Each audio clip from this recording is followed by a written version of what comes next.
ఇవాళ రేవంత్ రెడ్డి ప్రభుత్వం నోరు బారేసుకోవడమే తప్ప తెలంగాణ ప్రయోజనాలు కాపాడడంలో పూర్తిగా ఫెయిల్ అయిపోయినా. నేను నేరుగా రేవంత్ రెడ్డిని డిమాండ్ చేస్తున్నా, ఇప్పటికైనా నీ డ్రామాలు ఆపు, ఇక పిచ్చి పిచ్చి డ్రామాలు బంద్ పెట్టి తెలంగాణ నీటి ప్రయోజనాలు కాపాడండి. మీరు మీ చేసే పోరాటంలో మేము కలిసి వస్తాం. అసెంబ్లీలో చిల్లర ప్రసంగాలు కాదు. ఈ గోదావరి బనకచెర్లకు మేము వ్యతిరేకమని, గోదావరి బనకచెర్లకు ఇచ్చిన అనుమతులు రద్దు చేయాలని, మేము కమిటీని వెనక్కి తీసుకుంటున్నామని తీర్మానం పెట్టు, ఢిల్లీకి పంపుదాంపా, ధర్నా చేద్దామా, ఢిల్లీలో చెప్పు, పోదాంపా అందరం. ఎవరి ప్రధానమంత్రి కార్యాలయం ముందు చేద్దామా, జంతర్ మంతర్లో చేద్దామా, నీటిపారుదల శాఖ మంత్రి దగ్గర చేద్దామా?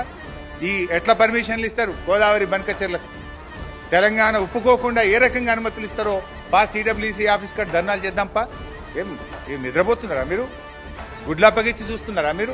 ఒక్కొక్క చుక్క కోసం రైతులు ఎంత తన్లాడతారు. బోర్లు ఏసీ నీళ్లు లేని రైతులు తమ రక్తపు చుక్కలను, చెమట చుక్కలను బోరు పొక్కల్లో పోసి ఎంత బాధపడుతుంటారు రైతులు.